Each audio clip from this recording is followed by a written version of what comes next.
Ladies and gentlemen, welcome back to the Discerning Gamer. As you can see, I'm back with a normal voice, not completely savaged by respiratory infection. Or virus, or whatever the fuck I had, who knows.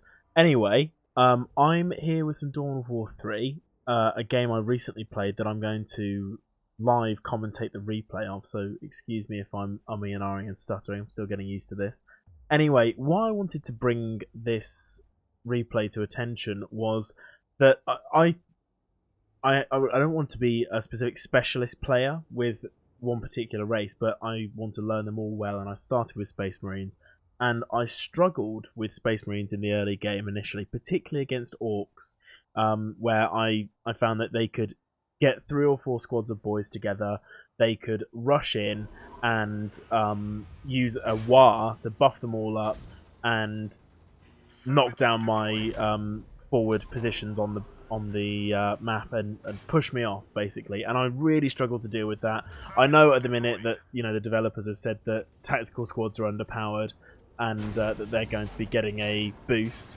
So I realised that this is going to change in future, but I sort of went towards using Assault Marines, and I still had problems with the build order and positioning my units and my buildings, and was just struggling with it in generally.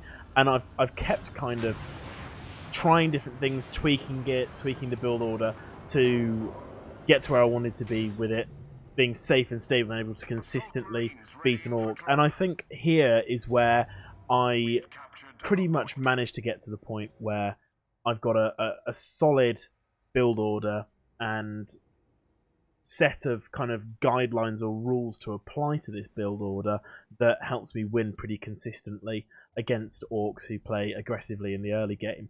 So I'm going to talk you through my learning process on this, why I'm doing things the way I am, with the hope that A, it will help you to learn and figure things out in a similar way, but also B, that you'll be able to replicate this and stop getting stomped by Orcs in the early game. Maybe it was a problem specific to me, but I'm sure there are other people struggling with it as well. So first thing to note, I'm going to pause regularly throughout this to explain, guys, that I deployed with my initial build order was 2 additional servitors, and I took a long time to actually move them, and that was inefficient of me.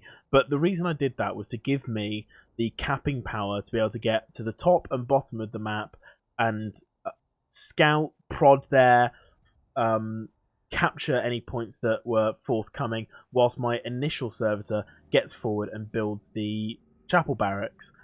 And as soon as I got the chapel barracks, I've got enough money saved up to begin construction of 1 Assault Marine squad and also a second one in a drop pod. So that means that I'm always going to have simultaneously 2 Assault Marine squads hitting the field, plus my one will be buffed from coming out of a drop pod, and I've got my Plant the Standard, which gives those guys a shield. So that is, I found, essential to dealing with an early Orc push with a couple of boys spanned out. And you'll also notice that I've built my chapel barracks. It is still quite far out on the map. It's advantageous in its positioning. It's further up than my base as a reinforcement point, but I put it very close to the shield generator, so it's an even more defensible position. Because if you put it too far out, you really are opening yourself up to losing it if you have an unfavourable engagement. I experimented with some other build orders where I opened up with scouts to harass, to give me vision, to help with capping and that sort of thing. But I just found that they don't stand up to these squads of boys in the early game. And you can see here, this Orc has done exactly what I was talking about, getting 3 squads of boys early game. And he's actually going to, this is very ballsy, going for the elite point generator right in the middle, and obviously hoping to pressure me into picking a fight around the elite point generator, and building a listening post on there to tip that fight in his favour. You can see here I've captured the top point, and I've got that servitor in a scouting position, and I've got this one hidden down here in a scouting position. So I can be pretty sure that he's in the middle now, and I've also got vision coming from this servitor here. And the first thing is I jump straight in with my assault marine squad to kill the Gretchens and stop the listening posts from being built. And then I dropped in my second assault marine squad here. It was a bit of a whiffed shot because it would have been nice if they had landed on the Orcs, but they didn't. But I've got the standard there, so they've both got shields. And they were actually... I'm wondering whether it was correct for the Orc to do this, because he, in the middle of that fight, stopped to use the shout ability that buffs up his boys. And he got it up to the third charge, which gives increased speed, melee attacks at slow enemies, and increased attack damage in a shield. So I think that getting to the third level in that situation, he had to do it, otherwise it wouldn't have been useful, because increased speed isn't going to help, and melee attacks at slow isn't going to help when I want the fight.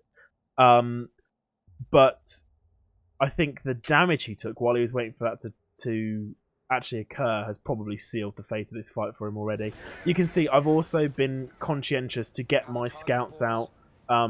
And again, this is a bit slow here. I'm obviously focusing on this fight over here, but I want to bring those in to chuck a stun grenade and do better. And what I've done there is it's a difficult decision here, because I've kind of slowed him down. I killed the Gretchens to stop that listening post from going up. I brought in my scouts to reinforce, and I'm close to killing a couple of squads here, and I can use my the stun grenade here. I think this is what turns the tide on this. So yeah, I could have brought the scouts in earlier and sealed the deal on this fight earlier, but it was pretty much to the same effect. And one thing is, because you're fighting boys squads, which I think are like 300 requisition, with 500 requisition assault marine squads, you have to be really careful to be responsible with getting them out of there early and not losing the squads. Otherwise, if you lose squads early on with this strategy, you're really going to suffer. Anyway, unfortunately, the elite point generator finished, the listening post finished, but I did kill, I think, 3 squads of boys there. I did, in fact. So just switching over to here, he literally has to rebuild his entire army, and that was a mistake on his part, but the effect is the same. He's lost his whole army, but the listening post is up, whereas he could have pulled his army back, but I would have been able to destroy the listening post because my squads would have been healthier, and I would have been able to have control of this area with the squads healthy enough to kill this listening post. And you'll see here, he's going to deploy his forward base. I should have scouted this with the scouts, really. You know, it would have been good just to have them in the smoke here, giving me vision, because I could have shut this down, actually. You know, there's two squads of scouts and a totally full ASM squad there. I could have actually stopped this and set him back even further. But, you know, the reason he wanted me to fight around this elite point generator is that if he has that elite point generator, it's going to give him a huge advantage if he holds it for any amount of time, because of just how powerful elites are in the early game.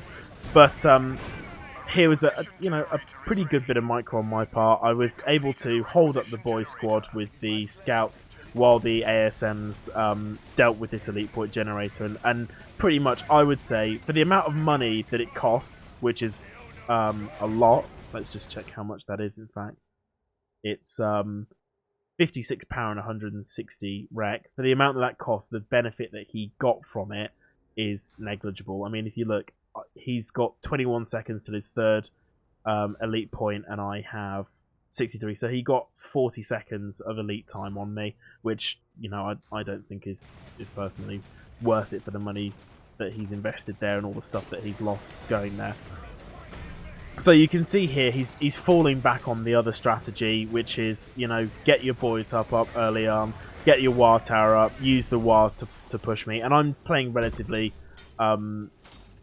safely here. You know, I've pushed him off that point, I've wasted his investment there, and I've got relatively healthy squads, a good amount of map control. I've managed to put a listening post up here and develop it. I've got my requisition generators down here, got power up here, and I also have vision up here to see that he hasn't captured this point down here, which I'm actually moving to capture now. So that's all going pretty well for me. There's no need for me to really try and force an even larger advantage out of this situation for me. Here we can see he's brought in the commando, which is you know, very strong for finishing off squads. and he's also got 2 squads of boys with it. But I massively outnumber him here. As long as I'm able to, you know, make sure that the commando doesn't do too much damage. I whiffed this engagement to start off with. You know, I'd let them wail on me while I was running, and I need to get that squad out of there. Hopefully I will. But I have managed to turn it around. See how the scouts work in here is really important. That they're able to just, they're cheap, and they can get off the stun grenades, which just give the ASMs time to have an unfair fight, basically. You know, they can get a huge amount of damage off, and I actually managed to get the scouts out. I just retreat them around the long way back through my base, which is fine, and the assault marines are able to retreat back to this relatively strong position and reinforce without losing too much stuff there. And again, this is all while I've been sort of putting pressure on him here. He hasn't had time to pressure this resource node of mine. I'm able to get a listening post up down here, which is great. And also, now that this listening post is up, I managed to get a servitor over to here just to check what he's done in terms of building. So he's got the power up there, I can see that, got eyes on it, and I might even go to harass that now with my lovely bright yellow Imperial Fists. I think they're probably my favourite Loyalist chapter.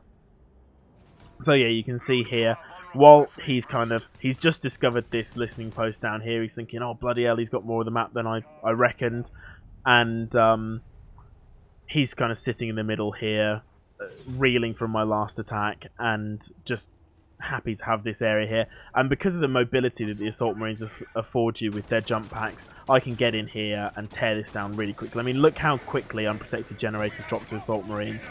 It was probably stupid of me to bring all 3 squads here. I could have just bought one and exposed myself to less risk. And you see there, it's beautiful as well, because I can bring in the servitor to capture that there. And now here, they tried to attack my listening post. I drop the standard in there and summon Chaplain Diomedes to respond to that immediately. And Diomedes, when paired with the assault marines, is incredibly powerful, because not only does he just do a shitload of melee damage, as you can see here, I mean, watch the commando drop, but also he gives a buff and shield to all the assault marines around him. I'm going to lose 1 squad here, which sucks, but you know, I've taken out his commando and I've forced him off here and kept the listening post, which is good. And my scouts are coming back around to reinforce. And again, he took a weird decision there of using shout in front of my units, but just look at the effectiveness of Diomedes buffing up these assault marines and dealing with these boys. You know, again, the blind grenades used to great effect just to buy my guys time to do the damage and pull out there. And, you know, Diomedes managed to get into the looters here. So he's just a melee powerhouse and complements assault marines beautifully. And I love the sound on his bolt gun. It's so chunky. And he's just so tanky. I mean, look at him in the middle of all of them there, just shrugging off that firepower, which is great. And obviously, you know, I just meet him up with the assault marines there to cover his retreat, which is nice. And just constantly giving them shields, elongating the damage that they can take, and making every engagement more efficient in terms of, you know, I'm not bleeding requisition. And also, you'll see here, I've captured that point off him. I can retreat the servitor back into the smoke, and I've got fantastic map control. I could have done with just sending 1 scout squad or 1 ASM squad down here to take out this requisition generator, and then that would have been the nail in the coffin, really. But I've got a really healthy army here. I've only lost 1 squad of ASMs. I've got my scouts. I lost 1 squad of scouts, but I've got good value out of them in terms of chucking my blind grenades to give me proper cover. But one thing here, you see I'm scouting down here. I hadn't noticed that he had the elite point generator back. So he's kind of feeling comfortable because he's thinking, okay, I haven't got great economy, I haven't got great map control, but I have had this all-important elite point generator, which is giving me additional requisition, but also, you know, elites are so powerful in the game that having them out before your opponent, you can create a really strong timing just to allow you to totally abuse your opponent while you've got more elites than he have. But again, because he couldn't afford the listening post, or didn't choose to afford the listening post in there, I can go in there once I've noticed it and take it out fairly quickly. It would have been good just to leave maybe Dharmades in there to decap it, but with those looters kick out a scary amount of damage.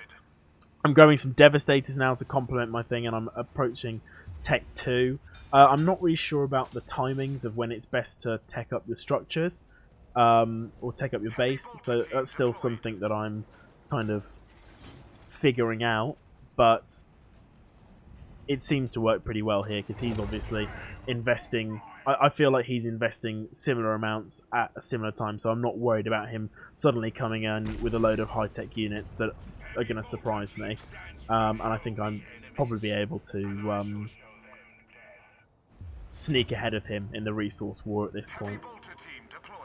So again, I went for the double heavy bolter team because it's just great. It kind of counters his Death Gun looters, or just escalates me to the same situation that they're in. I've got my assault marines, I've got Dharmades, who works perfectly with them, and the Devastators are just there to, you know, abuse the orcs at long range and deal the damage that they're not going to be able to deal to me because of Dharmades and his shields.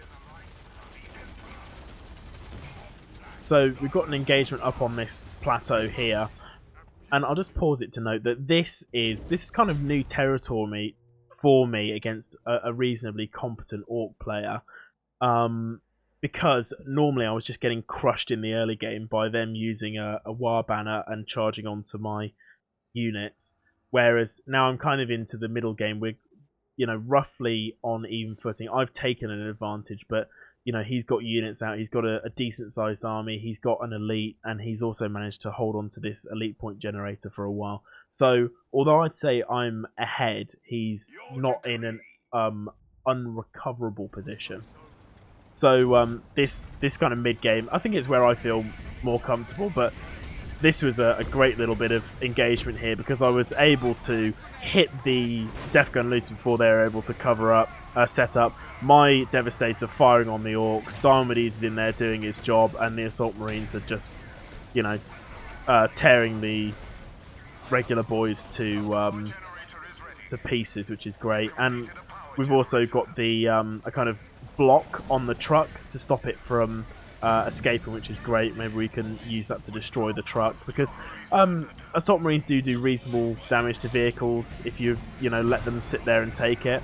And again, I'm being careful with my Assault Marines. I don't want to get them surrounded. I don't want to get them under loads of firepower.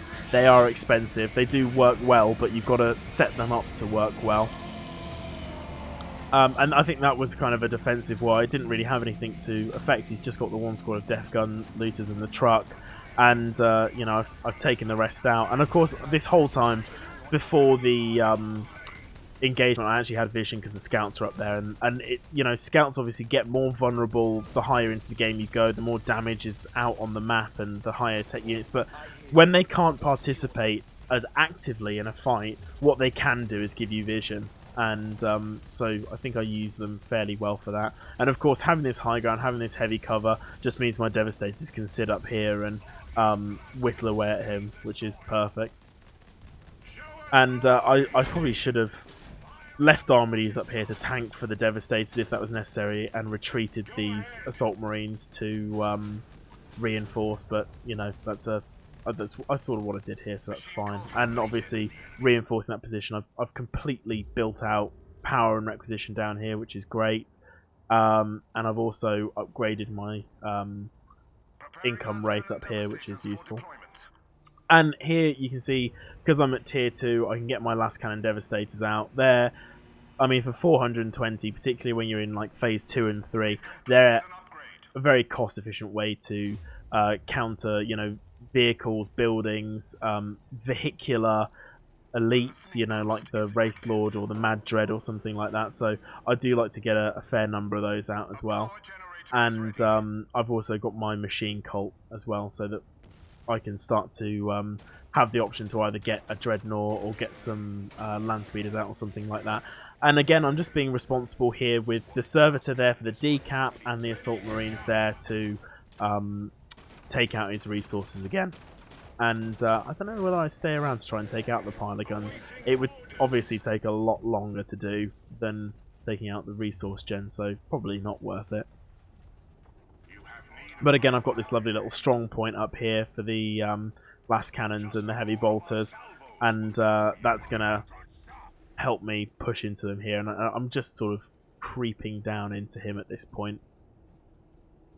I've got that nice base of fire, and I've got all the mobility and the sort of punch and tankiness of the assault marines. And here I can just begin to encroach on him nicely. And again, that works well. I mean, I don't know why he's charging into me out of the range of the wire tower, but, you know, that was... I think at this point he's under stress and perhaps struggling for ways to come back. But again, just keeping... being responsible with maintaining my ASMs by jumping them out regularly. And again, I retreated my last cannon Devastator. Right, so he's got his Mega Knobs out now, which means, I think, what are they, 7... let's just check.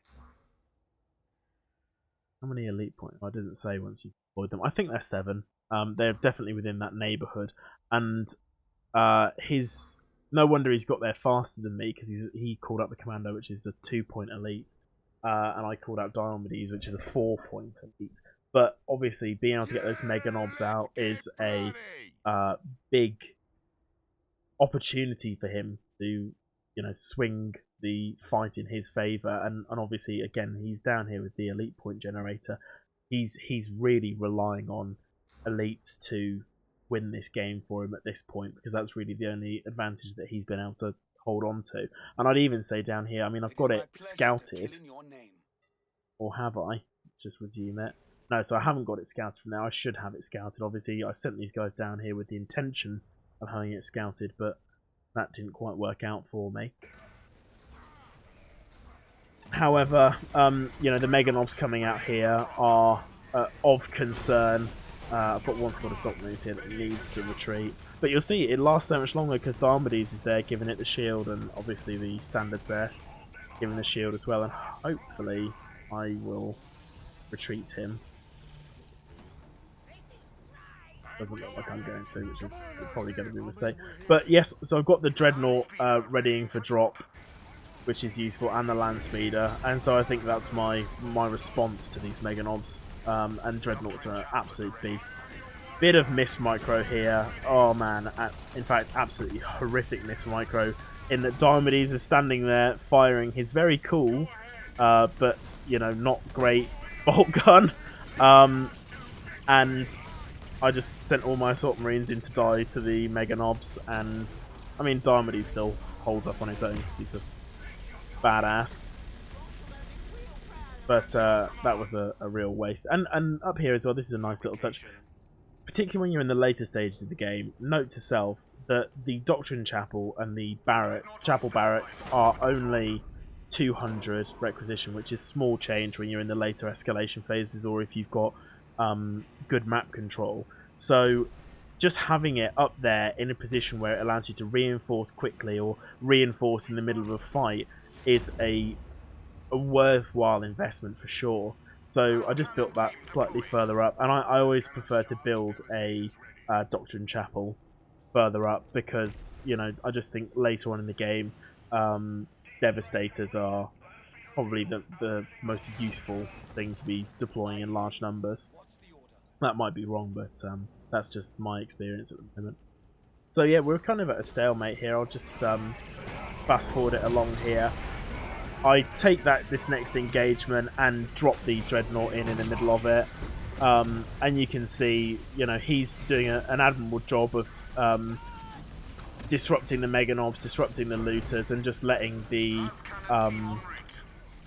Devastators do what they're good at in terms of dishing out, you know, real painful amounts of damage. And I mean, Dreadnoughts are very expensive, but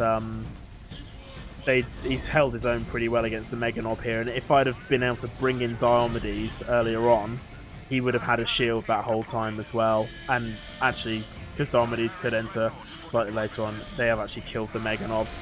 And I think I've got, I have in fact got Diomedes' final slam on here as well, which means that instead of dying, he gets a shield and delivers a slam, which is great if he's just in the thick of it in a situation like that.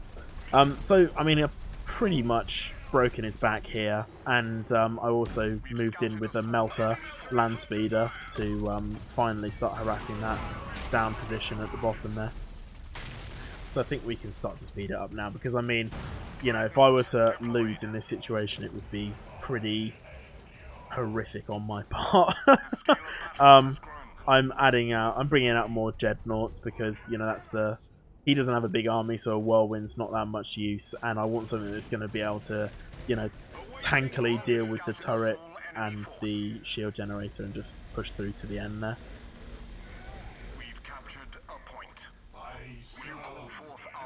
So yeah, I'll speed right through to the end here. You know, Dreadnoughts are really, really powerful. I'm a big fan of them.